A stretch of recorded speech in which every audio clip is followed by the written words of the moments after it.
ଗାଁର ବସଷ୍ଟାଣ୍ଡରେ ବସି ଜଗା ଓ ସୁଦାମ ମୋଚି କାମ କରୁଥିଲେ। ଆରେ ଜଗା, ଆଜି କେତେ ରୋଜଗାର ହୋଇଛି କିରେ? ଆରେ ବଡ଼ କଷ୍ଟରେ 50 ଟଙ୍କା ହୋଇଛି ଭାଇ। ଆରେ ଏ ମୋଚିର କାମ ବି ଭଲ ନାହିଁ। ପୁରା ଦିନ ଶୀତ ଗରମରେ ଖୋଲାରେ ବସ, ଆଉ ଲୋକମାନଙ୍କ ଚପଲ ଜୋତା ସିଲାଇ କର। ଆଉ କଣ ମିଳୁଛି? ବାସ୍ 2 ଟାଇମର ଖାଇବା, ପୁଣି ବଡ଼ କଷ୍ଟରେ। ହଁ ଭାଇ, ଇଏ ଯୋ ମହଙ୍ଗା ନା, ଇଏ ବହୁତ ଦୁଃଖୀ କରି ରଖିଛି। ଯେତିକି ଆମର ରୋଜଗାର ନାହିଁ ସେତିକି ଇଏ ବଢି ଯାଉଛି। ଏ ଚାଲ, ତୁମେ 2 ଜଣ ଏଠାରୁ ଚାଲ। ଆରେ ରାଗୁଛ କାହିଁ ଭାଇ? ତୁମର ହପ୍ତା ଟଙ୍କା ଆମେ କାଲି ଦେଇଦବୁ। ଆରେ ଟଙ୍କାର କଥା ନାହିଁ, ଆଜିଠୁ ତୁମେ 2 ଜଣ ଏଠି କାମ କରିପାରିବନି। ରାଜାଙ୍କର ଆଦେଶ କି ବସଷ୍ଟାଣ୍ଡ ପାଖରେ କେହି ଯେମିତି ନଜର ନ ଆସିବ। ଆମେ ତ ଖାଲି ଆମ କାମର ଉଦ୍ଦେଶ୍ୟରେ ଏଠି ବସିଛୁ। ଆଜ୍ଞା, କାହାର କିଛି ଅସୁବିଧା କରୁନୁ। ଆରେ ଭାଇ, ତା ମୁଁ ଜାଣିନି। ଯାଅ, ଏଠୁ ଯାଅ। ସେ ତ ଆମର ଗୋଟେ କଥା ବି ଶୁଣିଲେନି। ଆରେ ଅଧିକ ବ୍ୟସ୍ତ ହେନା। ଶ୍ୱଶୁର ପୁଅକୁ କାଲିର ହପ୍ତା ଟଙ୍କା ମିଳିଲାନି ବୋଲି ଏମିତି କଲା। କାଲି ୟାକୁ ଟଙ୍କା ଦେଇଦବା ତ କିଛି କରିବନି। ତା ପରଦିନ ଠିକ ସେ ଜାଗାରେ ହିଁ ସେ 2 ଜଣ ଆସି କାମରେ ଲାଗିଗଲେ। ଏ ଚାଲ ଯାଅ ଏଠୁ। ଆଉ ଖବରଦାର, ଯଦି ଏଠିକୁ ଆଉ ଆସିବ ତ ଏ ଜାଗା ତମ ବାପାର ନୁହଁ, ଯୋ ସବୁଦିନ ଚାଲି ଆସୁଛ। ଏ ଜଗା, ତୁ ପୁଣି ଆସିଗଲୁ ରେ। ମନା କରିଥିଲି ନା ତୁମ 2 ଜଣକୁ ଏଠି ବସିବାକୁ। ଆରେ ଭାଇ, ଇଏ ନିଅ ତୁମ ଭାଗ ଟଙ୍କା। ଆମକୁ ଖାଲି ଏଠି କାମ କରିବାକୁ ଦିଅ। ଆମେ ଖାଲି ଏଠି ଗୋଟେ କଣେ ବସିବୁ। ଆରେ ତୁମେ ବୁଝୁନ କଣ ପାଇଁ? ତୁମେ ଏଠି ବସିବ ତ ଆହୁରି ବି ଲୋକ ଆସିବେ। ଆଉ ଯଦି ରାଜା ଜାଣିବେ ତ ମୋ ଚାକିରି ପଳେଇବ। ବସଷ୍ଟାଣ୍ଡ କଣ, ତୁମେ ଆଖପାଖରେ ବି ବସି ପାରିବନି। ଏ ଜାଗାରେ କିଛି କାମ ଚାଲୁ ହବ। ଆରେ ଆମେ କଣ କାହାକୁ କଣ କହୁଛୁ କି?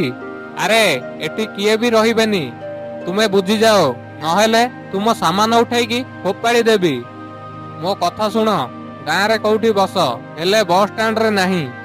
ଚାଲ ଏବେ ଯାଅ, ନହେଲେ ଏସବୁ ଉଠେଇକି ନେଇଯିବି। ତାପରେ ସେମାନେ ସେଠାରୁ ଚାଲିଗଲେ। ହେ ଈଶ୍ୱର, ଏବେ କଣ କରିବା ଜଗା ଭାଇ? ଆରେ ଭାଇ, ଗାଁରେ ହିଁ କୋଉଠି ଜାଗା ଦେଖିକି ବସିବାକୁ ପଡ଼ିବ।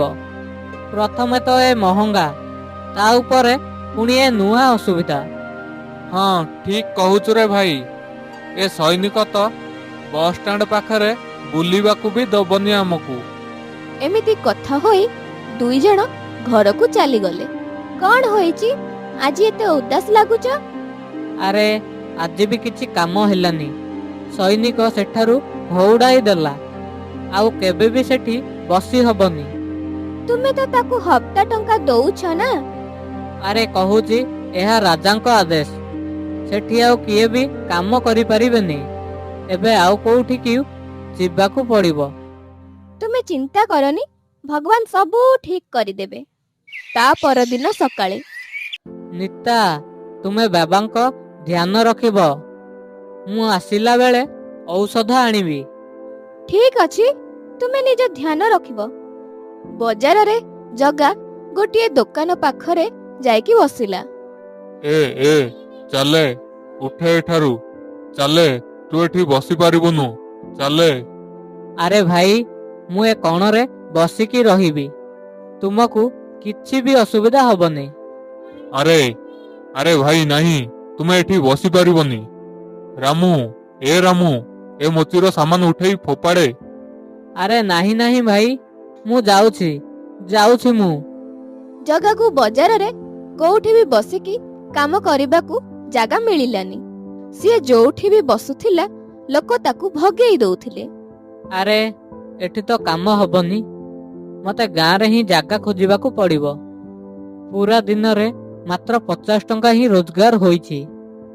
ହେ ଭଗବାନ, ଟିକେ ଧ୍ୟାନ ରଖ। ତାପରେ ସେ ଘରକୁ ଚାଲିଯାଏ। ନିତା, ଇଏ ନିଅ ବାବାଙ୍କ ଔଷଧ। ଭଲ ହେଲା, ଆଜି ତୁମେ ଔଷଧ ଆଣିଛ। ବାବାଙ୍କୁ ଆଜି ବହୁତ ଅସୁବିଧା ହଉଥିଲା। ତା ପରଦିନ ସନ୍ଧ୍ୟାରେ ଆଜି ତ ମାତ୍ର 20 ଟଙ୍କା ହିଁ ହୋଇଛି। ଏଠି ତ କାମ ହଉନି, କାଲି ଆଉ କୋଉଠିକୁ ଯିବାକୁ ପଡିବ। ଯେବେ ସେ ଘରେ ଯାଇ ପହଞ୍ଚିଲା ତ ନିତା ବହୁତ ଚିନ୍ତାରେ ଥିଲା। ଆରେ ନିତା, ତୁମେ ଏତେ ଚିନ୍ତାରେ କଣ ପାଇଁ? ସବୁ ଠିକ ଅଛି ନା? କିଛି ତ କୁହ। ବାବା ଠିକ ଅଛନ୍ତି? ଜଗା ଯେତେବେଳେ ଭିତରକୁ ଯିବାକୁ କହିଲା ନିତା ତାକୁ ଅଟକାଇଲା। ବାବା ଏବେ ଏବେ ଶୋଇଛନ୍ତି, ଉଠି ଯିବେ। ଆରେ ତୁମେ କୁହ ନା, କଣ ହୋଇଛି? ଆଜି ବାବାଙ୍କ ଦେହ ହଠାତ୍ ବହୁତ ଜୋରରେ ଖରାପ ହୋଇଗଲା। ମୁଁ ତାଙ୍କୁ ମେଡିକାଲ ନେଇଥିଲି। ଡାକ୍ତର ଏ ଔଷଧ ଲେଖିଛନ୍ତି। କହିଛନ୍ତି କି ଏ ଔଷଧ ନିହାତି ଦରକାର ତାଙ୍କୁ, ନହେଲେ ବାବା ଆହୁରି ବିମାର ହୋଇଯିବେ। ହଉ ହଉ, ମୁଁ ଜଲ୍ଦି ଔଷଧ ଆଣୁଛି। ତାପରେ ସେ ସଙ୍ଗେ ସଙ୍ଗେ ଔଷଧ ଆଣିବାକୁ ଗଲା। ଇଏ ନିଅ ଭାଇ, 200 ଟଙ୍କା। କଣ 200 ଟଙ୍କା? ଏହା ତ ବହୁତ ଅଧିକ। ଦେଖ ଭାଇ, ଔଷଧ ତ ମୋ ଘରେ ବନା ହଉନି। ଯାହା ମୂଲ୍ୟ ମୁଁ କହିଦେଇଛି, ନେବାର ଅଛି ତ ନିଅ, ନହେଲେ ନାହିଁ। ଭାଇ, ଔଷଧ ଆଜି ଦେଇଦିଅ, ଟଙ୍କା ମୁଁ କାଲି ଦେଇଦେବି। ନାଇଁ ଭାଇ, କିଛି ଉଦ୍ଧାର ନାହିଁ। ନଗଦ ଅଛି ତ ନିଅ, ନହେଲେ ନାହିଁ। ଜଗା ଜଲ୍ଦି ଜଲ୍ଦି ଘରେ ପହଞ୍ଚିଲା। ଆରେ, ସନ୍ଧ୍ୟାରେ ତୁମେ ସାମାନ ନେଇ କୁଆଡେ ଯାଉଛ? ବିକିବାକୁ। ବାବାଙ୍କ ଔଷଧ ଆଣିବାର ଅଛି। ଯଦି ଏସବୁ ସାମାନ ବିକିଦେବ ତାହେଲେ କାମ କେମିତି କରିବ? ଆରେ, ଏ କାମ ତ ଏମିତିରେ ବି ଚାଲୁନି। ଏ ସାମାନ ବିକିକି ବାବାଙ୍କ ଔଷଧ ଆଣିବି, ଆଉ ମୁଁ ମୂଲିଆ ହୋଇ କାମ କରିବି। ତାପରେ ଜଗା ସାମାନ ବିକି ଔଷଧ ନେଇ ଆସେ। ଦେଖ ବାବା, ମୁଁ ଔଷଧ ନେଇ ଆସିଲି। ଏବେ ତୁମକୁ କିଛି ହବନି। ଏବେ ତୁମେ ଜଲ୍ଦି ଠିକ ହୋଇଯିବ। ପୁଅ, ତୁ ଜୀବନରେ ବହୁତ ଉନ୍ନତି କରେ ପୁଅ। ଭଗବାନ ସବୁବେଳେ ତୋ ସାଥିରେ ଥାଆନ୍ତୁ। ତାପର ଦିନ ଜଗା କାମ ଖୋଜିବାକୁ ବାହାରିଲା। ସେଠି ତାକୁ ସୁଦାମ ଦେଖିଲା। ଆରେ ଜଗା, ଓ ଜଗା ଭାଇ, କୁଆଡେ ଯାଉଛ ଭାଇ? ଭାଇ, କାମ ଖୋଜିବାକୁ ଯାଉଛି। ବହୁତ ଅସୁବିଧାରେ ଅଛି। ଆରେ, ମତେ ତ ଏ ଦୋକାନରେ କାମ ମିଳିଗଲା। ମାସକୁ ଠିକ ଠାକ ପଇସା ମିଳିଯାଉଛି। ତୁମକୁ ବି ମିଳିଯିବ। ସନ୍ଧ୍ୟାକୁ ସେ ଯେବେ ଘରେ ପହଞ୍ଚିଲା, ଶୁଣ, ଆଜି ବାବା ତୁମକୁ ପୁରା ଦିନ ମନେ ପକାଉଥିଲେ। ଜଗା ଜଲ୍ଦି ଭିତରକୁ ଗଲା।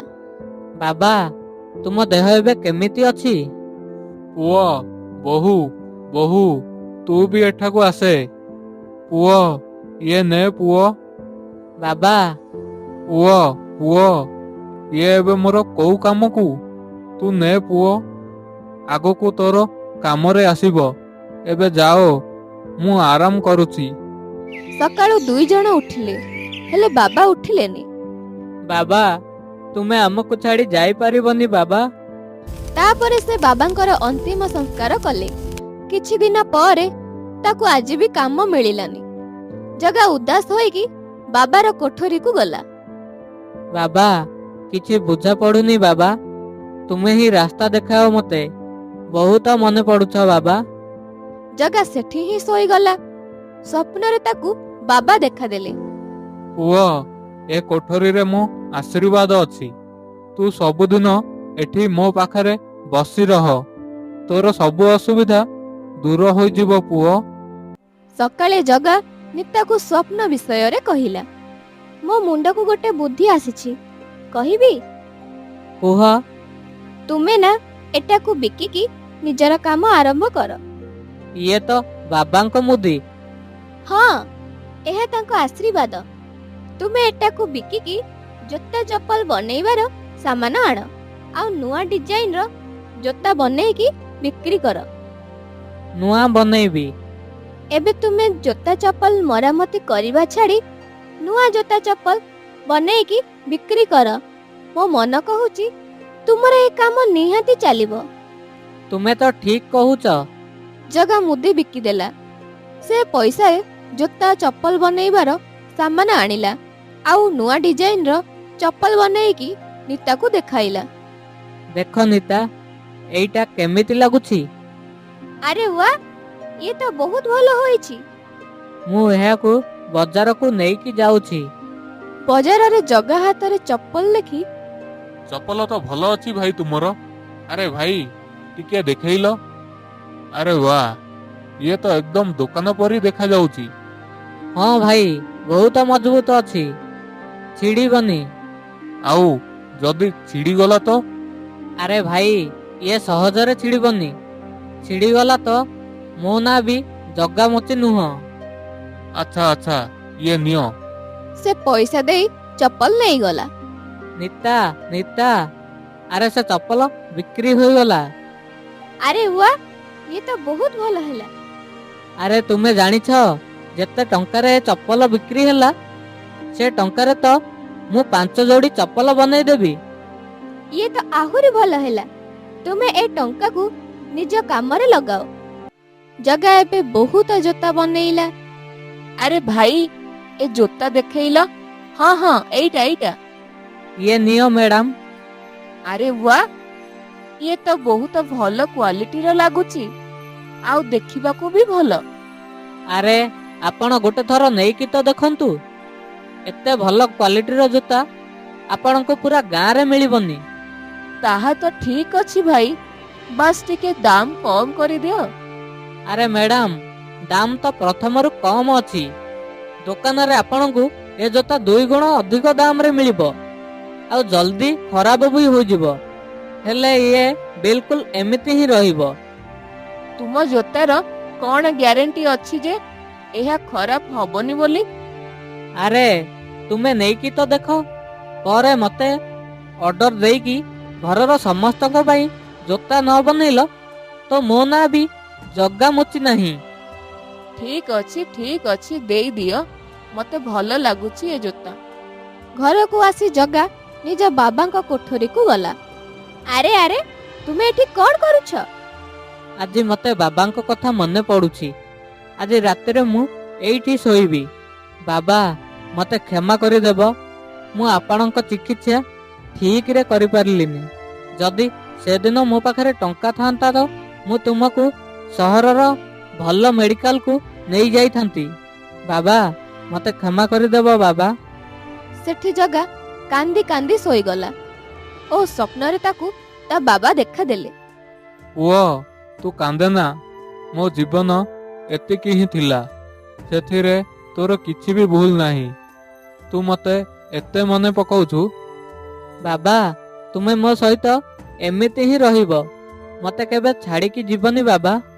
ଜଗା, ମୋ ଆଶୀର୍ବାଦ ସବୁବେଳେ ତୋ ସାଥିରେ ଅଛି।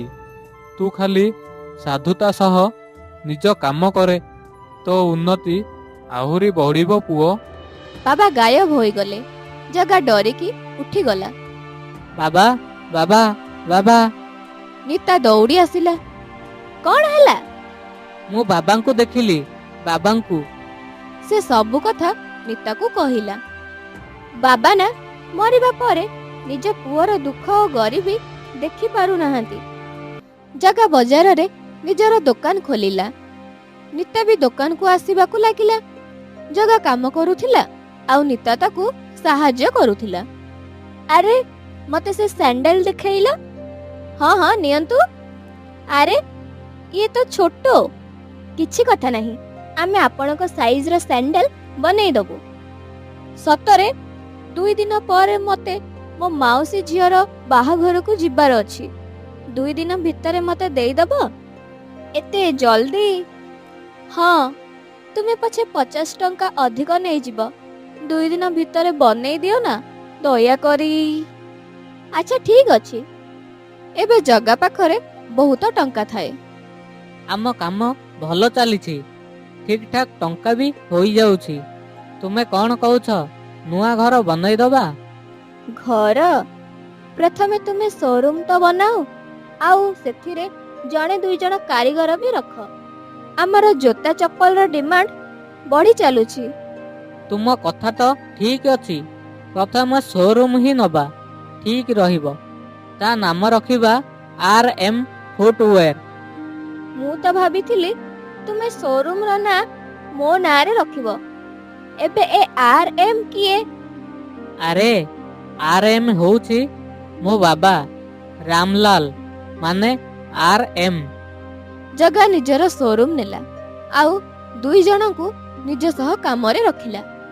ବାବା, ତୁମ ଆଶୀର୍ବାଦରେ କାମ ବଢ଼ିଆ ଚାଲିଛି।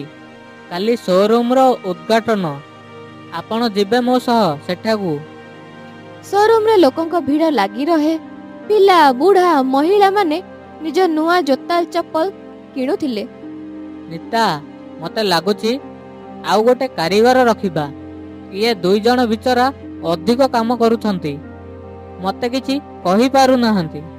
ଆରେ ଭାଇ, ତୁ ମତେ କାମ ପାଇଁ ପଚାରୁଥିଲୁ ନା? ହଁ ଭାଇ, ମୋ କାମ ପଳେଇଛି।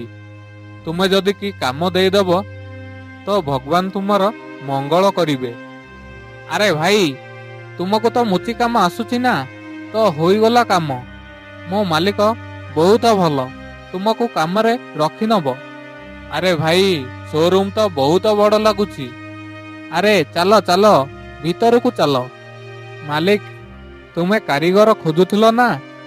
ଆରେ ଜଗା ଭାଇ, ଏ ଶୋରୁମ ତୁମର କି? ଆରେ ତୁମେ ଏହାର ମାଲିକ କି? ଆରେ ହଁ ଭାଇ, ଉପର ବାଲାର କୃପା ଅଛି। ତୁମେ କୁହ, ତୁମେ ଠିକ ଅଛ ନା? ଆରେ କଣ କହିବି ଭାଇ, କାମ ପଳେଇଲା, ଏବେ କାମ ଦରକାର ଅଛି। ଆରେ ତୁମେ ଆମ ସହ କାମ କରିପାରିବ ଭାଇ। ସୁଦାମ ମନେ ମନେ ଜଗାକୁ ଈର୍ଷା କଲା। ସେ ଜଳିବାକୁ ଲାଗିଲା। ଆରେ ଇଏ ତ ମୋ ସହ କାମ କରୁଥିଲା, ସାଧାରଣ ମୁଚିରୁ ଏତେ ବଡ଼ ମାଲିକ ହୋଇଗଲା। ଜଣା ନାହିଁ କଣ ଯାଦୁ କଲା। ଶୋରୁମ ସବୁବେଳେ ଗ୍ରାହକରେ ଭରି ରହୁଛି। ଜଗା ସୋରୁମ ବନ୍ଦ କରି ଘରକୁ ଗଲା ତ ସୁଦାମ ବି ତାର ପିଛା କଲା। ସେ ଝରକାରୁ ସବୁ ଦେଖୁଥିଲା। ବାବା, ତୁମେ ଏ କୋଠରୀକୁ ଆଶୀର୍ବାଦରେ ଭରି ଦେଇଛ। ମତେ ଏଠି ବହୁତ ଆରାମ ମିଳୁଛି, ଆଉ ଏହି କାରଣରୁ ମୋ କାମ ଭଲରେ ଚାଲୁଛି। ଆଚ୍ଛା ପୁଅ, ତ ଏହାର କମାଲ ଏ କୋଠରୀର ଅଛି। ଇଏ ହିଁ ବନେଇଲା ଏ କଙ୍ଗାଳକୁ ରଜା। ମୁଁ ତ ଯେମିତି ସେମିତି ହିଁ ରହିଗଲି, ବଡ଼ ମାଲିକ ହୋଇ ବୁଲୁଛି। ମୁଁ ଏମିତି ହବାକୁ ଦେବିନି। ତୁମେ କଣ ଭାବୁଛ? ଘର ବନେଇବା କଥା ଭାବୁଥିଲି। ଏବେ ତ ତୁମେ ଶୋଇଯାଅ। ରାତିର ଅନ୍ଧାରରେ ସୁଦାମ ବାବାଙ୍କ କୋଠରୀରେ ନିଆଁ ଲଗାଇଦେଲା। ଜଗା ଓ ନିତା ବାହାରକୁ ଆସିଲେ। ତା ପରଦିନ ଗାଁରେ ପଞ୍ଚାୟତ ହେଲା। ଜଗାର ଘରେ କିଏ ନିଆଁ ଲଗାଇଲା? ଯଦି କେହି କିଛି ଜାଣିଛ ତ ମତେ କୁହ। କିଏ ବି କିଛି କହିଲେନି। ଜଗା, ତୁମର କାହା ଉପରେ ସନ୍ଦେହ ଅଛି କି? ନାହିଁ ନାହିଁ ସରପଞ୍ଚ ଆଜ୍ଞା। କିଏ ବି ସେ ରାତିରେ କିଛି ବି ଦେଖିନ? ଏ ତ ବହୁତ ଆଶ୍ଚର୍ଯ୍ୟ। ଇଏ ସୁଦାମ ହେଉଛି ସିଏ। ଇଏ ହିଁ ଜଗାର ଘରେ ମାଟି ତେଲ ଢାଳିଲା ଓ ନିଆଁ ଲଗେଇ ଦେଲା। ଯେତେବେଳେ ଇଏ ସେଠାରୁ ପଳାଉଥିଲା ମୁଁ ଦେଖିଛି। ଇଏ ହିଁ। କହୁନୁ କଣ ପାଇଁ କୁଳାଙ୍ଗାର? ମୁଁ ନଥିଲି ସେଠାରେ। ଏ ମିଛ କହୁଛି, ମୁଁ ନଥିଲି। ସତ କହୁଛୁ ନା ନାଇଁ? ଯେତେବେଳେ ଇଏ ସେଠାରୁ ଦୌଡ଼ିକି ପଳାଉଥିଲା ମୁଁ ଆ ଉପରକୁ ଗୋଟେ ପଥର ମାରିଥିଲି, ଯାହା ୟା ମଥାରେ ବାଜିଥିଲା। ଇଏ ଦେଖ, ୟା ମୁଣ୍ଡରେ ମାଡ଼ ହୋଇଛି। ଆରେ ସୁଦାମ, ଆରେ ଇଏ ତୁମେ କଣ କଲ ଭାଇ? ଆରେ ଭାଇ, ମତେ କ୍ଷମା କରିଦିଅ, ମତେ କ୍ଷମା କରିଦିଅ। ମୁଁ ଜଗାର ଉନ୍ନତିରେ ଜଳୁଥିଲି ଭାଇ, ମତେ କ୍ଷମା କରିଦିଅ ଭାଇ। ମୁଁ ଗୋଡ଼ ଧରୁଛି ଭାଇ, ମତେ କ୍ଷମା କରିଦିଅ। ୟାକୁ କ୍ଷମା କରନି ଜଗା। ୟା କଲା କର୍ମର ଫଳ ଅବଶ୍ୟ ମିଳିବ। ସୁଦାମ, ଯିଏ ବି ହୁଏ ମୋ ସାଙ୍ଗ। ତୁମର ବି ପରିବାର ଅଛି, ସ୍ତ୍ରୀ ଅଛି, ଛୋଟ ପିଲା ଅଛି। ଦେଖ, ତୁମେ ଆଉ କେବେ କରିବନି କହିଦଉଛି। ଜଗା ଏବେ ନୂଆ ଘର ବନେଇଲା ଆଉ ବାବାଙ୍କ କୋଠରୀ ପୁଣି ବନେଇଲା। ବାବା, ତୁମେ ସବୁବେଳେ ଆମ ସହିତ ରହିବ ବାବା।